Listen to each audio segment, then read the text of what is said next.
Al principio, Guadalcanal era simplemente una isla gris del suroeste del Pacífico. Al final se la conocía como la Isla de la Muerte. Una guerra mundial cayó sobre el Pacífico en diciembre de 1941, cuando los bombarderos japoneses atacaron la base estadounidense de Pearl Harbor. En verano de 1942, una flota entera de barcos con miles de marines a bordo avanzaba a toda máquina hacia el oeste para detener la ofensiva japonesa. En julio, el servicio de inteligencia radió un mensaje urgente. Los japoneses estaban construyendo una pista de aterrizaje en Guadalcanal. Un destacamento de marines zarpó hacia la conquista de esa pista de aterrizaje. 11.000 marines desembarcaron en la playa y levantaron un pequeño fuerte. Durante meses de sangrientas batallas, tanto en tierra como en mar, los japoneses intentaron recuperar la vital pista de aterrizaje. Las fuerzas aliadas repelieron el ataque, pero su falta de provisiones pronto se tornó agónica. Al llegar octubre, los marines parecían deslizarse hacia su ruina. Durante 50 años, la batalla de Guadalcanal ha vivido solo en los recuerdos. Pero en 1992, el oceanógrafo Bob Ballard vino al Pacífico Sur para explorar el canal de fondo metálico, el vasto cementerio de 50 barcos, todos hundidos en la triste batalla de la Guerra del Pacífico.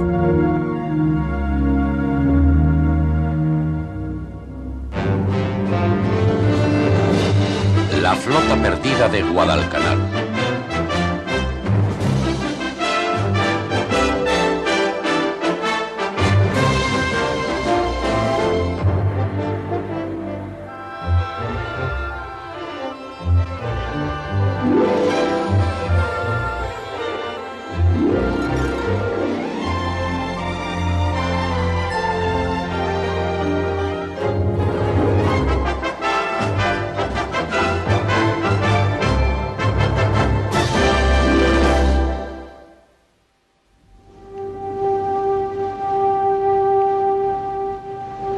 En sus primeros 10 días en Guadalcanal, Ballard había filmado varios de los barcos perdidos que perseguía. Con solo una semana por delante, inició la búsqueda del potente acorazado Kirishima, el barco más grande de todo el canal de fondo metálico. Kirishima es el barco que más nos interesa, pero va a ser difícil su localización. Lo único que tenemos que hacer es sumergirnos donde el almirante japonés dijo que se hundió, pero ya llevamos varias semanas en Guadalcanal y ninguno de los barcos estaba en la posición que habían dicho los almirantes. We're getting close to the admiral's position. Well, there's nothing there. Nothing. Mud. Lots of mud. Buscar barcos con un sonar es algo muy frustrante. Puede engañarte. Puedes pasar junto a una formación rocosa, una figura geológica y creer que es un barco cuando en realidad no lo es. More geology. More geology. More geology.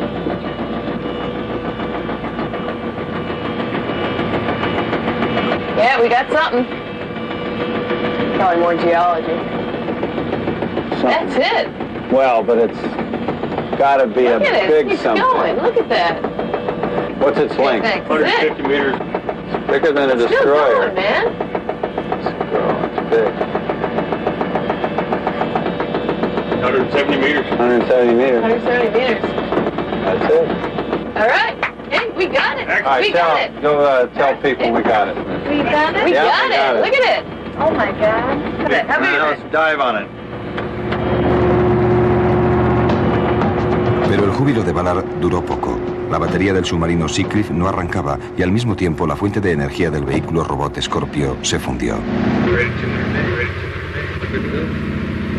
La expedición se había chocado de repente contra un muro. Esta es la peor parte de la expedición. Hemos identificado 14 barcos y tenemos el submarino estropeado. El Scorpio también está estropeado, así que no podemos bajar con nada de equipo y nos queda menos de una semana por delante.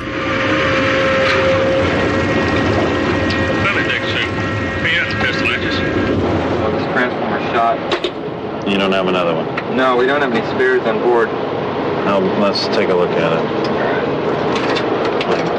God, that's cremated. got some of this back at home? Yeah, we've got a spare back in the other vehicle that we can cannibalize and bring that out here, but it could be anywhere from 1 to 3 days before we get a flight in. Forget it. Okay, this is serious stuff. We just find the battleship and now we can't film it. Right. It's never easy and there's always Nunca es fácil y siempre hay algún problema. La pieza está en otro submarino que ahora está en el mar. Hay que llevarlo a San Diego, sacar la batería del submarino, robar la pieza, montarse en un avión y dar media vuelta al mundo para traer la pieza aquí. Es de locos.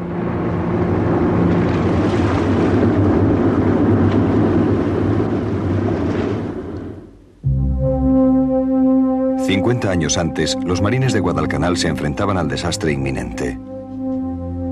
Solo controlaban una estrecha franja de tierra en una gran isla.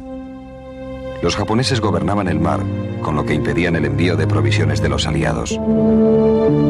Pero los norteamericanos tenían un as en la manga, la pista con baches y surcos llamada Aeródromo Henderson. Quien tuviese en su poder el Aeródromo Henderson tenía en su poder la llave de la victoria. Al aeródromo lo llamaron un portaaviones insumergible hasta la noche en que los barcos de guerra del almirante Yamamoto intentaron hundirlo.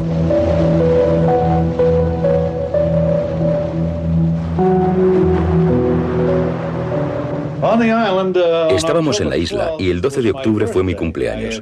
Había alcanzado ya la edad avanzada, gracias a mi buena suerte, de 19 años.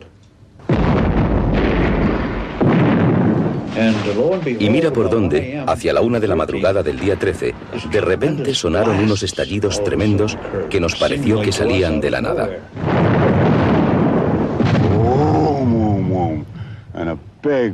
Un gran resplandor salió del canal de fondo metálico para reflejarse contra las nubes bajas, y los estallidos entrecortados chocaban contra ellas también.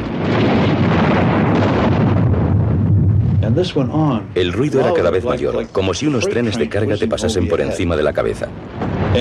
Y pensé, Dios, no voy a vivir para cumplir los 20. Vaya infierno, solo había tenido 19 años durante un día. El general Van de Grief escribió: hasta que alguien no experimenta un bombardeo, no consigue asir fácilmente la sensación de impotencia, de miedo y de shock. En esos momentos un hombre se une mucho a sí mismo.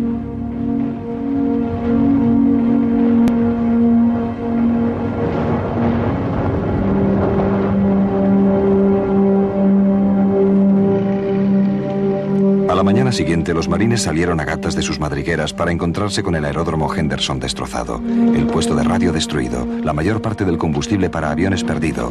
Un impacto en una de las despensas había salpicado el paisaje con restos de carne en lata. La mayoría de los aviones estadounidenses estaban o bien dañados o bien destruidos.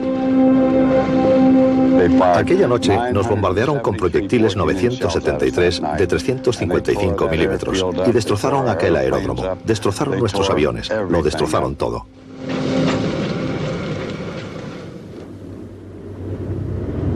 Una vez inutilizados los aviones norteamericanos, los japoneses podían desembarcar libremente tropas para una nueva ofensiva. Al día siguiente, los marines se despertaron para presenciar un espectáculo humillante. Un enorme contingente militar desembarcaba tranquilamente a sus soldados a plena vista de los norteamericanos. Los japoneses desembarcaban hombres, equipos, artillería, y nosotros no podíamos hacer nada. Nos sentíamos impotentes en aquellos momentos. Nos dieron unas bolsitas que, según nos dijeron, contenían las últimas provisiones que iban a repartirse y las últimas municiones. En aquellos momentos no teníamos mucho futuro.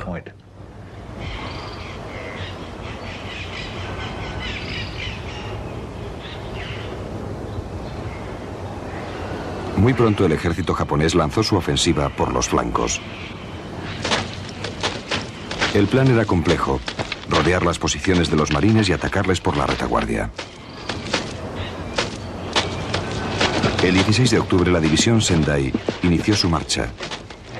Acabaron abriéndose paso con los machetes a través de una jungla impenetrable. Algunas unidades se perdieron por completo y el resto quedaron exhaustas.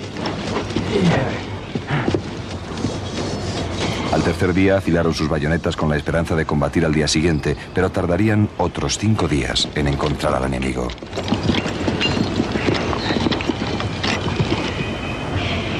Por fin, el 24 de octubre, al menos parte de las fuerzas japonesas atacaron un cerro situado justo al sur del aeródromo Henderson.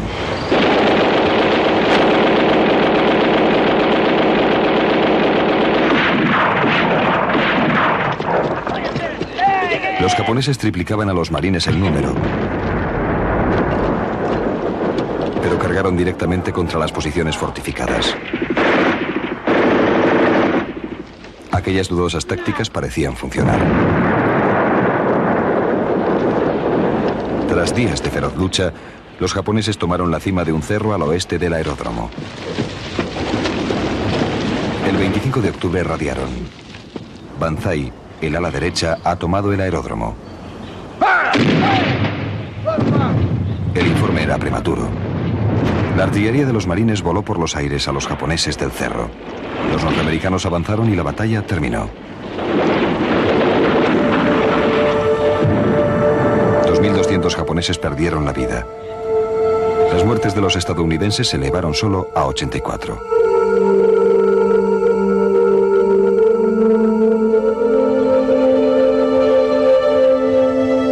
Para el ejército japonés, las horas siguientes a la batalla por el aeródromo Henderson fueron tan horribles como la propia sangría. La división Sendai tuvo que retroceder por donde había venido, a través de 50 kilómetros de pantanos y jungla. Esta vez sería sin alimentos. Un oficial escribió en su diario: October 27th. We haven't eaten for 3 days. I have to rest every 2 meters. October 29th. I don't know how many men must be left behind today. Los soldados abandonaban sus equipos. Empezaron a comer hojas, cortezas, raíces. Todo el destacamento japonés se moría de hambre. Comenzaron a llamar a Guadalcanal la Isla de la Muerte.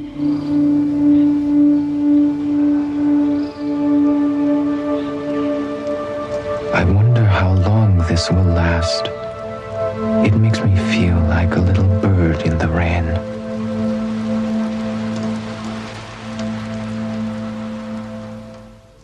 El oficial de artillería, Akio Tani, fue uno de los que pasó hambre en Guadalcanal. A menudo podíamos oler el delicioso aroma de las cocinas de la base norteamericana cuando el viento soplaba hacia nosotros. A mí me dieron un paquete de té negro una sola vez. No me bebí el té. Bebérselo hubiese sido desperdiciarlo. Me lo comí. A medida que los soldados japoneses retrocedían hambrientos e indefensos, muchos fueron hechos prisioneros. La mayoría de los soldados del ejército japonés estaban en muy mal estado. En lugar de combatir, estaban buscando alimentos. Cuando les capturábamos, se mostraban muy agradecidos porque les dábamos de comer en el fuerte. Roy Wihata, un estadounidense japonés de segunda generación, entró en el servicio de inteligencia militar. Más de 20 años atrás, sus padres habían salido de Japón con un sueño. Habían ido a Estados Unidos en busca de una vida mejor. Después del ataque a Pearl Harbor, perdieron su finca. Lo perdieron todo menos un álbum de fotos.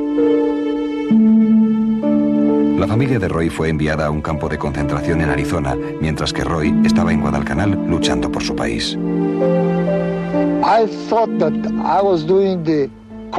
Pensaba que estaba haciendo lo que debía en todo momento y no tenía la menor duda de que incluso dispararía contra cualquier soldado japonés si me lo encontraba al otro lado de la línea del frente.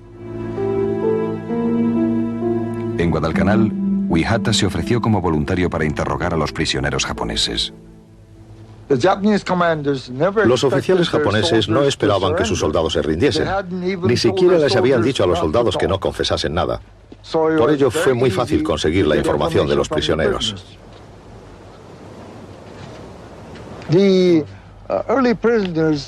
Los primeros prisioneros sangraban por la boca y yo les preguntaba, ¿por qué? ¿Cómo es que tienes heridas alrededor de la boca? Y me decían que los marines solían utilizar la culata del fusil para arrancarles los dientes de oro que tenían en la boca. Así fue como descubrí que algunos de los marines les maltrataban. Cogimos a algunos prisioneros y pusimos a un guardia para vigilarles. Y por la noche los mató. ¿Por qué? Se cansó de estar vigilando y los mató. Sabíamos que no iban a intentar escapar, no podían. Así que con esta clase de salvajismo, uno retrocede casi a una existencia propia de los bárbaros y haces cosas bajo estas condiciones que nadie en su sano juicio o en condiciones normales haría. Ni ellos, probablemente, ni nosotros, pero las hacíamos.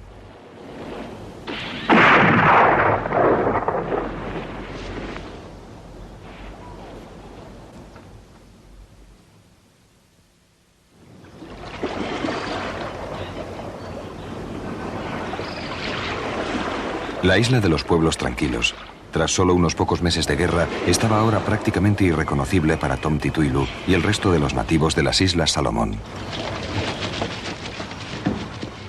Cuando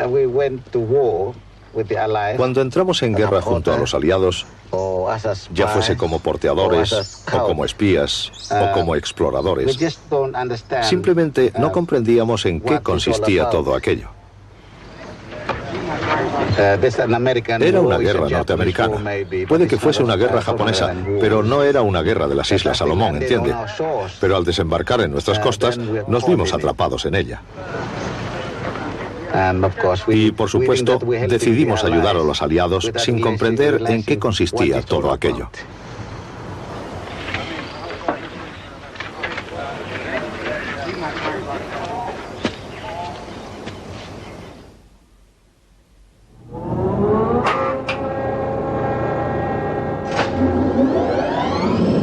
Después de casi una semana de espera y con solo 4 días más de estancia en Guadalcanal, por fin los submarinos de la expedición funcionaban.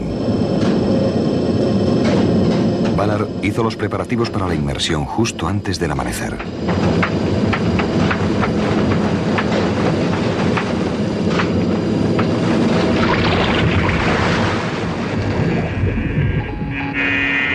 Service control, this is Seacliff, Delta 2.5, over.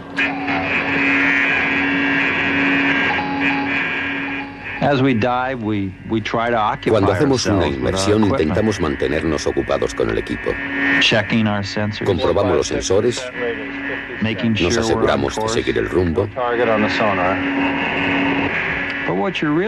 Pero en lo que de verdad estás pensando es en lo que vas a ver cuando llegues por fin abajo. Pero a medida que el Seacliff se acercaba al fondo submarino, Ballard de repente notó algo muy preocupante en su indicador de dióxido de carbono. CO2 is going up. Yep, it's going up. Según subía el nivel de CO2, el oxígeno desaparecía. Pronto sería imposible respirar. El Seacliff estaba a 1000 metros de profundidad. La ascensión a la superficie llevaría más de 1 hora.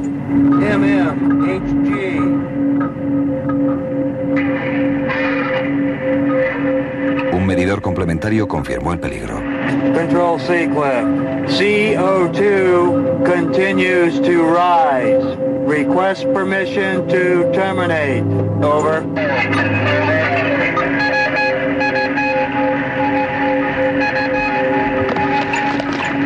En su lucha contra el pánico, los hombres pronto se vieron obligados a utilizar la reserva de oxígeno auxiliar. Control Seacliff, donning EBS, over.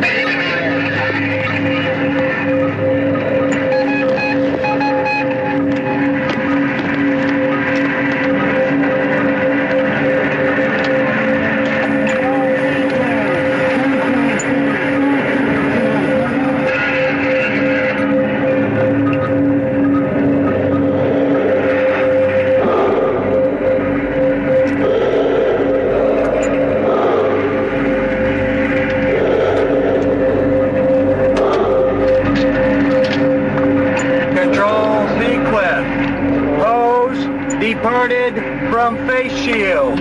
Expedite. Con una máscara de oxígeno fuera de servicio, los 3 buzos tuvieron que compartir 2 máscaras.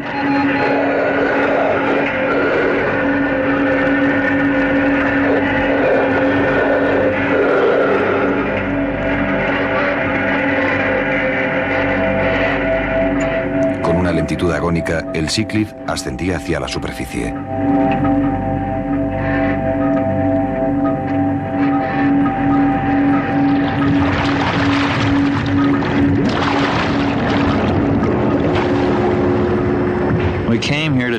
Hemos venido aquí a documentar la guerra, a documentar la locura que se cobró tantas vidas.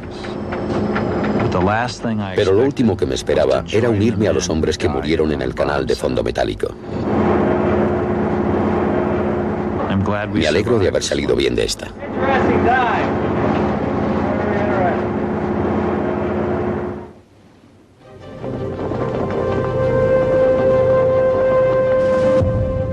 En noviembre de 1942, el majestuoso acorazado Kirishima encabezó una poderosa flota de 61 barcos hacia Guadalcanal. Con la flota iba la última esperanza del imperio de reconquistar la isla. Su plan consistía en que la flota bombardeara el aeródromo Henderson. 11 transbordadores de tropas desembarcarían entonces 7.000 soldados frescos en la isla.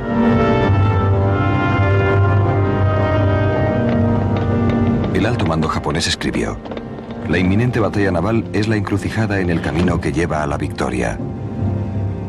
¿La suya o la nuestra?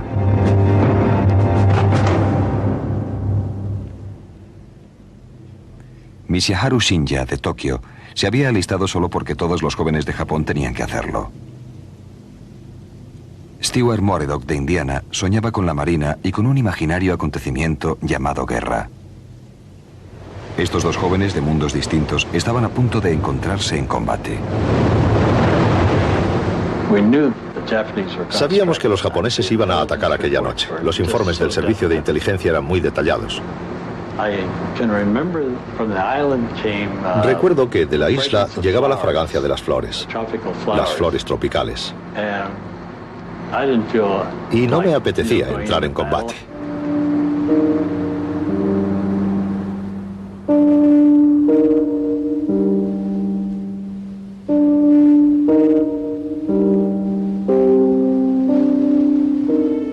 Una innovación llamada radar daba a los aliados la ventaja de la sorpresa, en teoría.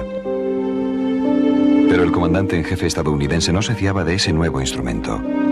Sabía dónde estaban los barcos japoneses, pero no abrió fuego. No abrió fuego durante 8 largos minutos. Barcos que podían acertar su blanco a 12 millas se acercaron hasta a 5 millas, después a 2 millas, después a 1 y después a menos aún.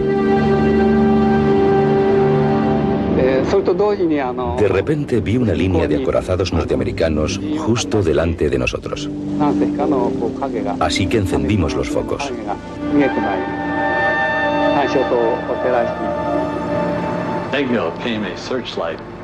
Entonces se encendieron unos focos justo delante de nosotros. Todavía veo aquella luz que venía desde la proa y me perforaba los ojos. Era increíble. En ese momento vi cómo las torretas de artillería del Atlanta giraban muy deprisa y abrían fuego.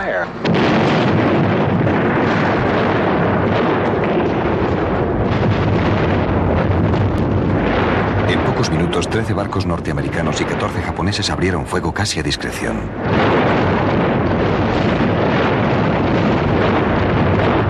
Uno de los hombres que disparaba era Bert Doughty, del Monsen. En realidad disparábamos contra todo lo que se movía. Creo que le dimos a nuestros propios barcos. Los japoneses hicieron lo mismo. Alcanzamos a los japoneses y ellos nos alcanzaron a nosotros. Fue como una pelea de bar gigantesca. Las 2 formaciones se disolvieron en pleno caos. Había barcos enemigos tan juntos que los marinos se disparaban unos a otros con ametralladoras. El Atlanta de Moredock quedó arrasado por una andanada de una batería entera de otro barco norteamericano. Todos los que estaban en el puente, incluido Moredock, fueron alcanzados. Vi al almirante Scott acercarse a mí.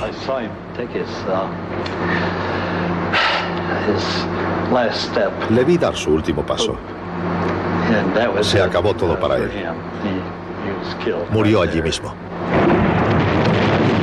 El Akatsuki de Shinya recibió una avalancha de proyectiles de 5 barcos enemigos, incluido el renqueante Atlanta. Todas las zonas del barco estaban inestables y empezaron a resquebrajarse y vibrar. Entonces el barco empezó a hundirse y tuvimos que tirarnos todos al mar.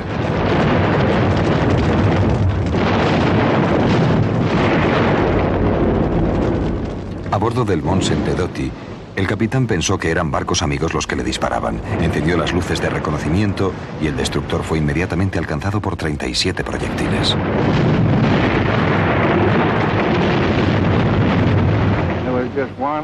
Se oyó un ruido impresionante y eso fue todo.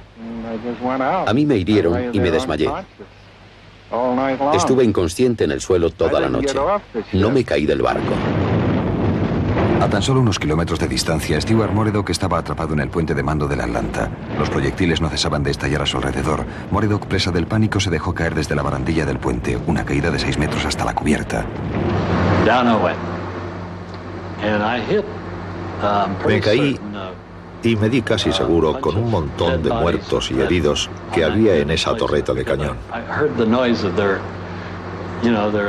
Porque oí el sonido de sus... ya sabe, de sus pulmones o lo que fuese. Era una sensación angustiosa el pensar que había hecho algo así.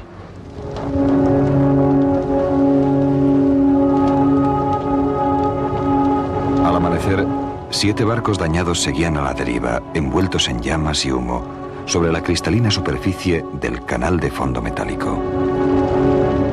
Uno de ellos era el Monsen sobre el que Bert Doty seguía inconsciente con trozos de metralla incrustados en el cráneo. Su barco se hundía bajo él. Su ayuda llegó finalmente de parte de los tiburones. 3 de los amigos de Doty habían abandonado el barco, pero los tiburones eran tan amenazadores que al final remaron de vuelta hasta el destructor que se hundía. Por casualidad vieron a alguien moverse y era yo. Me dijeron, pero por amor de Dios, si es el amigo Bert. Me llamaban el amigo Bert. Y yo estaba vivo. Mientras los amigos de Doty le sacaban del barco, los supervivientes japoneses flotaban sobre la superficie del canal de fondo metálico. Uno de ellos era Michiharu Shinya.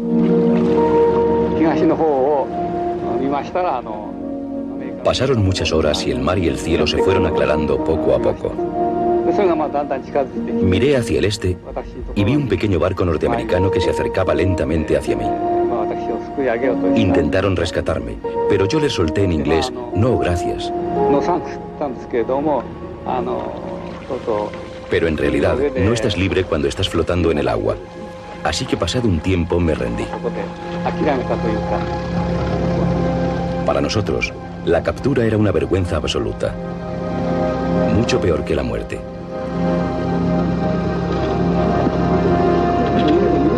Por la tarde, los barcos transportaron a los norteamericanos heridos, incluido Stewart Moredock, a tierra.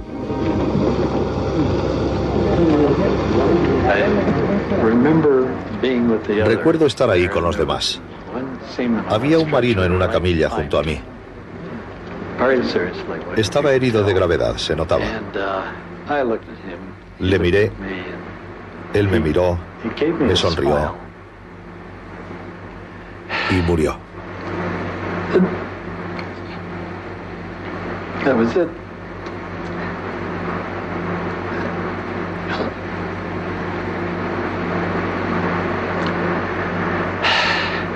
Nunca le había contado esto a nadie.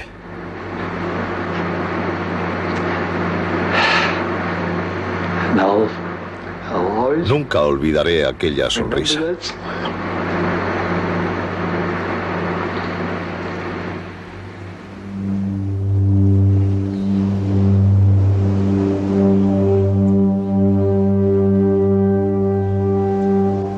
Para ambos bandos, la batalla resultó increíblemente costosa. Los norteamericanos perdieron 2 acorazados, 7 destructores y más de 1.700 hombres. La Marina Imperial perdió 2 acorazados, un crucero, 3 destructores y cerca de 1.900 hombres. Un empate. Pero al día siguiente aquel empate se transformó en una decisiva victoria estadounidense. Los bombarderos hundieron 7 transbordadores de tropas japoneses, lo cual puso punto final al intento nipón de suministrar refuerzos, punto final a las esperanzas niponas de reconquistar la isla, punto final a cualquier posibilidad nipona de dominar el Pacífico Sur.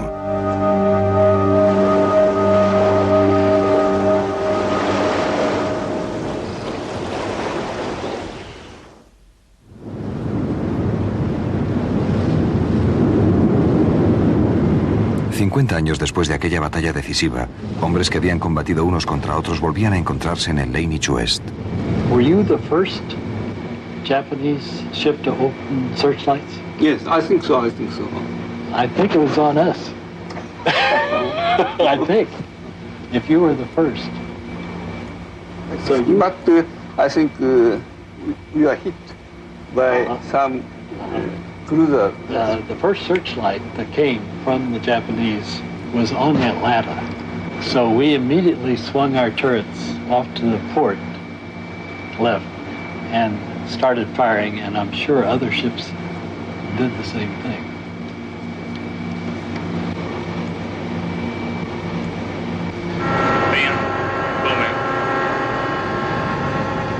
A falta de 3 días para terminar la expedición, la tripulación de Ballard hizo descender al Scorpio. Los 2 veteranos observaban desde el Lainich West con la esperanza de poder echarle un vistazo a sus antiguos barcos. Boom into the attached float position. Boom in. Oh, there it goes, huh?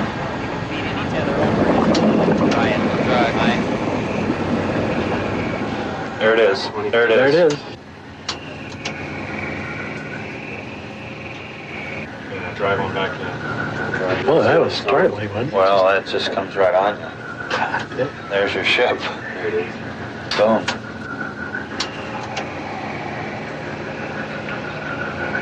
There, Yeah, that's a tremendous damage. Damage. Boy, that torpedo.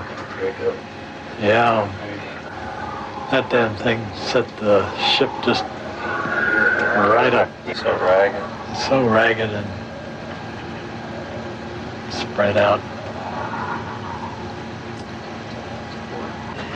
You recognize anything? Or back up and up.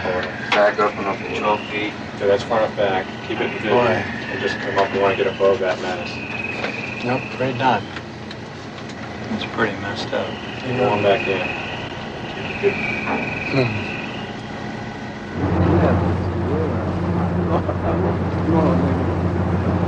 La nave flotaba en el lugar donde los 2 hombres habían luchado y ello desenterró sus recuerdos de la guerra. In a war, you don't think personal. You think there's something out there, and you don't care what it is, and you just shoot, and you don't think about what's happening, do you? Yeah. Because at the time I was still a young man, so right, me I too. cannot any good. I couldn't look too far either. Yeah. Oh, maybe it's the rail, you know? Yes. Yeah. Ballard y Shinja revisaron las imágenes de un vídeo de un destructor que esperaban que fuese el Akatsuki de Shinja, pero la identificación resultó ser un puzzle imposible. Los destructores Akatsuki y Yanami eran virtualmente idénticos, y ambos barcos se habían hundido en la misma batalla. Una de las pocas características distintivas era el nombre del barco pintado en el casco.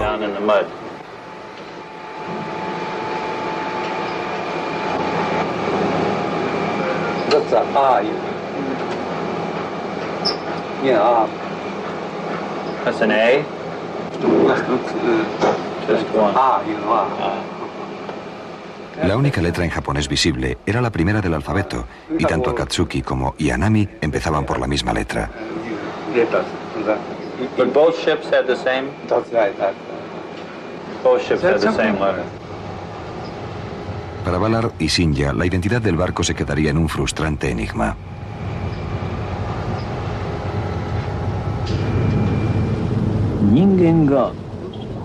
He llegado a pensar que el espectáculo de unos seres humanos matándose unos a otros no tiene igual. El diablo que llevamos dentro hace que disfrutemos viéndolo, pero nadie puede hacer que disfrutemos cuando estamos metidos en él.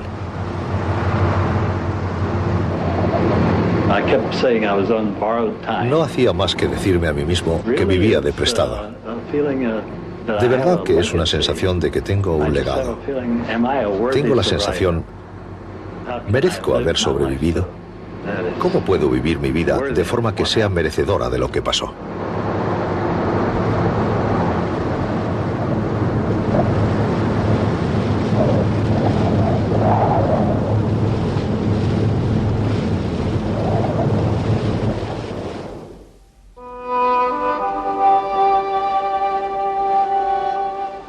En los días que sucedieron a la batalla naval de noviembre, la flota norteamericana regresó renqueante hacia el sur para realizar las reparaciones. Mary Clyde Wintle esperaba ya que su marido Jack recibiese pronto un permiso en San Francisco. Darling, the day will soon be here when I'll be able to come back home for quite a spell. A mediados de noviembre, Mary Clyde esperaba ansiosa más noticias. Cuando llegó el hombre del telegrama a mi puerta, pensé que era el aviso para que fuese San Francisco. Y cuando fui hasta la puerta, el hombre me dijo: señora, este es un comunicado de fallecimiento.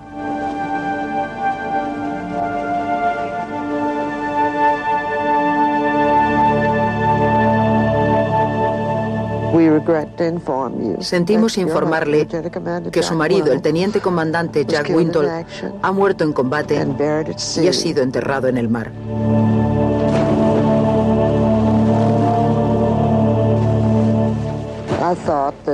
Pensaba que él era intocable. Creía que no le podía pasar nada. Pero bueno, a esa edad eres inmadura. Después te haces mayor y comprendes que la vida no es así. Durante semanas después de su muerte, las cartas de Jack siguieron llegando. Darling, the moon has been beautiful of late. Hope you've seen it. I've looked at it and longed for you. Think of you all day and until I fall asleep. Then I dream of you. Wish I could call you on the telephone tonight, just to tell you how much I love you.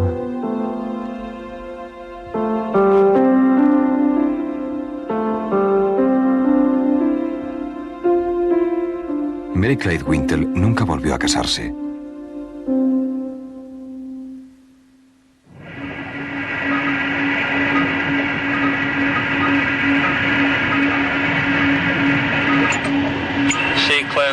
Control on the bottom, depth 3055. Can you give us a range and bearing to the target, over? A tan solo 36 horas del final de la expedición, Bob Ballard intentó explorar una vez más el Kirishima. Hay cada vez más restos según avanzamos. Por fin estaba a unos metros del barco que tanto se le había resistido.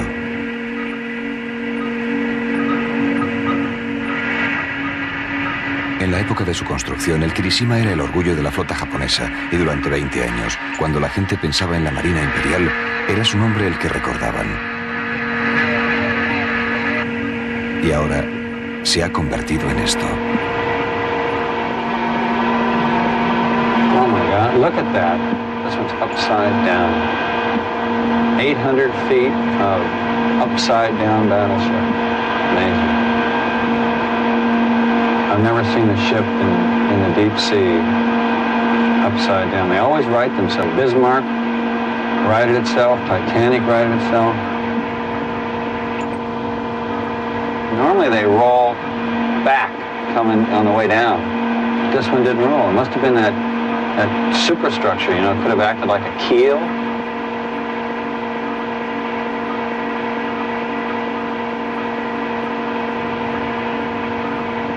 Oh wow, look at that. It's coming right in by the window. Back off. Boy, look at the size of that propeller. 15, 20 feet across. Oh, watch out, we're getting a little too close.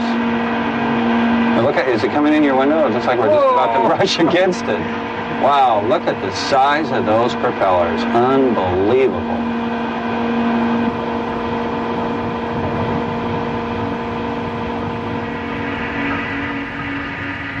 El Kirishima fue el último barco japonés en hundirse en la batalla naval de noviembre.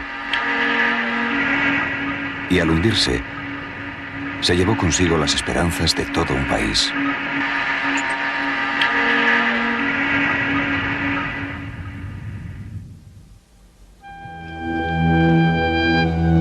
Tras 4 meses de combates, los norteamericanos tenían la isla bajo su poder. Los marines entregaron el territorio que tanto había costado ocupar a la infantería. Los marines guardaban escaso parecido con aquellos jóvenes frescos que llegaron en su día a la isla. Sus uniformes eran harapos. Los propios hombres estaban enfermos, exhaustos, destrozados. La impresión de abandonar Guadalcanal nos dejó entumecidos. No hubo saltos de alegría. Nadie tenía ánimos para celebrarlo. Cuando lo recuerdo me parece increíble nuestra reacción. Simplemente nos arrastramos hasta embarcar en el barco Higgins para salir de aquel sitio.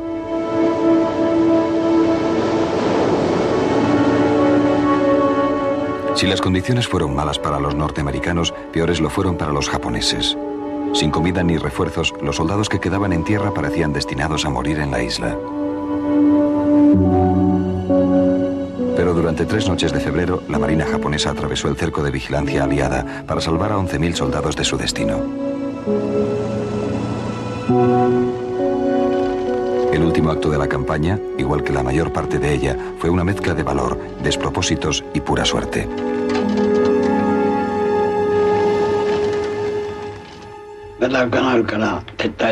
Cuando nos retiramos de Guadalcanal, dejamos a un soldado que todavía respiraba. Nunca olvidaré aquello. La imagen de ese joven soldado, ahí abandonado, inconsciente, pero que todavía respiraba, sigue presente en mi mente incluso hoy en día.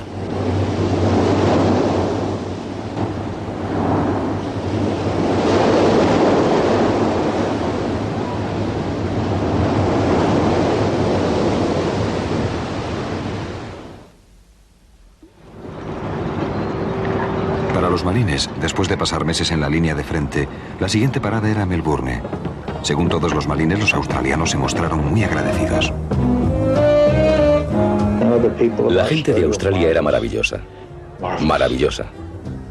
Parecía como si a cada uno le hubiese adoptado una familia, y desde luego teníamos novias.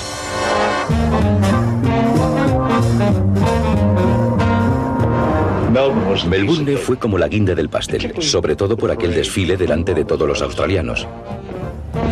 La gente nos gritaba: Dios os bendiga, yanquis, habéis salvado a Australia. Se acercaban viejecitas y se te abrazaban al cuello. Los viejos soldados de la Primera Guerra Mundial te daban la mano. Todos comprendimos que lo que habíamos hecho no había sido en vano y que nos lo agradecían.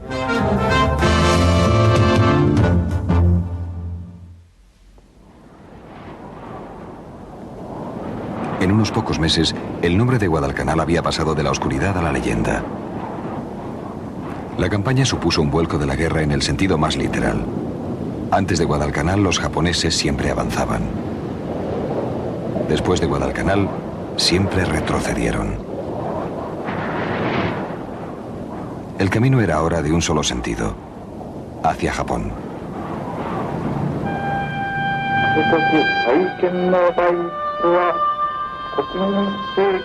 El 5 de agosto de 1945, el emperador Hirohito comunicó oficialmente la rendición de Japón. Los soldados japoneses regresaron a casa desolados e incluso avergonzados.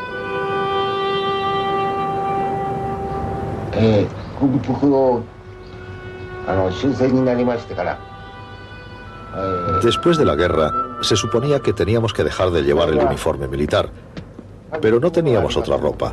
Así que arrancamos las insignias y seguimos poniéndonos el uniforme.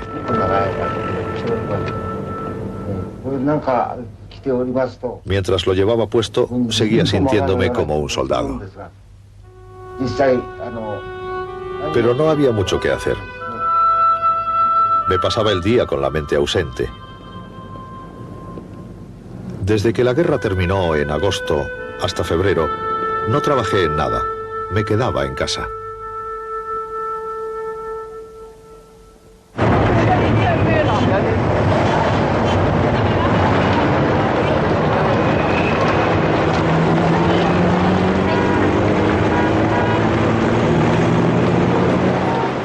Para muchos, la guerra se convirtió gradualmente en una parte olvidada del pasado. Pero para Sadanobu Okada, que se había enfrentado a Harry Horseman en la batalla del río Tenaru, el olvido era imposible.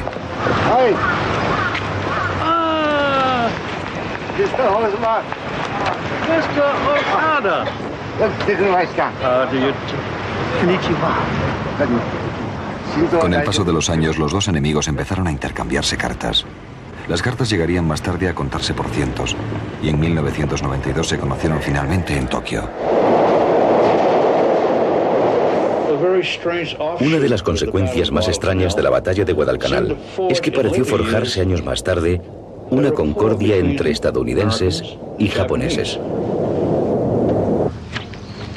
This picture, Ilu Tenaru. Éramos soldados que nos habíamos enfrentado en el campo de batalla y que sufrimos las mismas condiciones, pero ellos peores que nosotros, claro. Mientras que nosotros pasábamos hambre, ellos se morían de inanición. I was 21 years old. I was 18.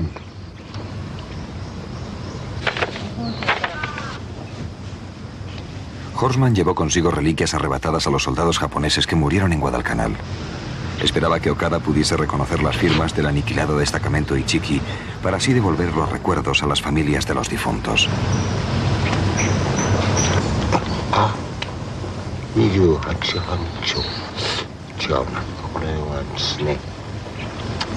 Well, I hope that this one will end up with the family, if they can be found.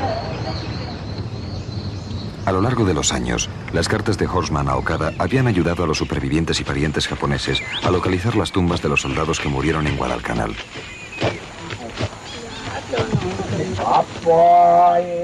Los japoneses fueron a celebrar un ritual budista sobre los restos de los muertos.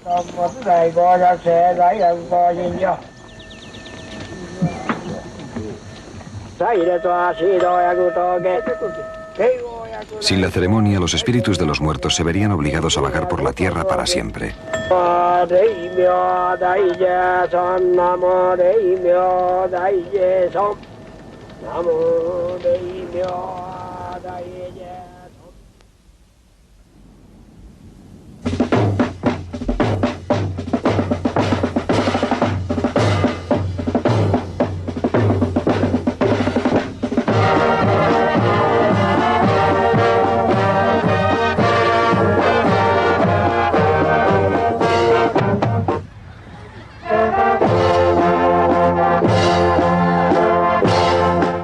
En el 50º aniversario de la campaña, el país ya independiente de las Islas Salomón rindió honores a los hombres que habían servido en la guerra. Uno de esos hombres era Tom Tituilu. Por fin ha llegado el momento que tanto esperaba.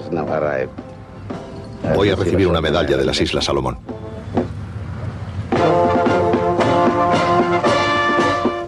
Otro invitado honorífico en la ceremonia fue el ex guardacostas Martin Clemens, que se había reunido con sus exploradores. How are you?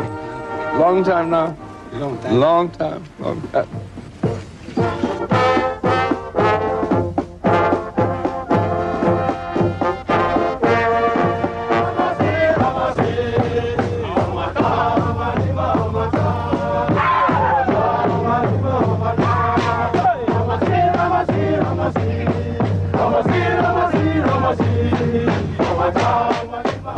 Para bien o para mal, la Segunda Guerra Mundial introdujo a los habitantes de las Islas Salomón en el mundo civilizado.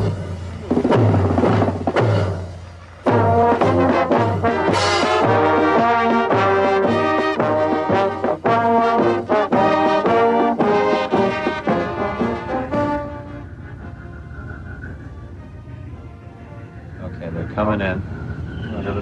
Hold this position. They're coming in on the bow. En su expedición a Guadalcanal, Bob Ballard había localizado 14 barcos y había filmado 12 de ellos. 36 barcos más esperan aún a ser descubiertos.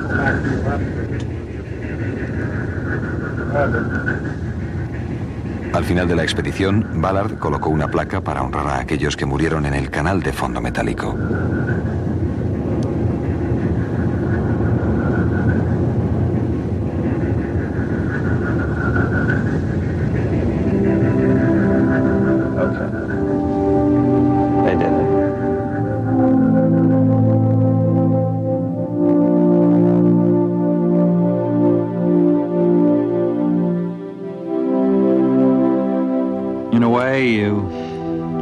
En cierto modo, puede parecer un poco extraño colocar una placa a 1000 metros de profundidad en el mar. Después de todo, ¿quién va a verla? Pero quizá este sea el mejor sitio para la placa, porque esta es su tumba. Aquí fue donde murieron. Aquí es donde permanecerán para siempre.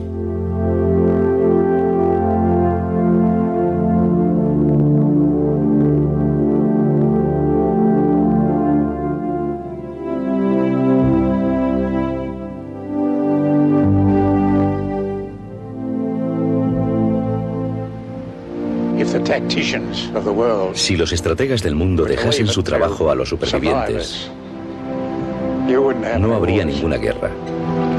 No habría ninguna.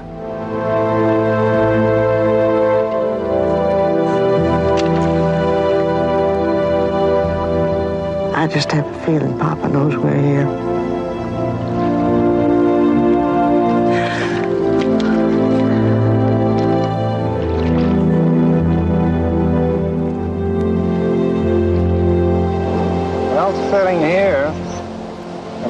Cuando me siento aquí y miro hacia el mar, veo a todos los muchachos ahí fuera.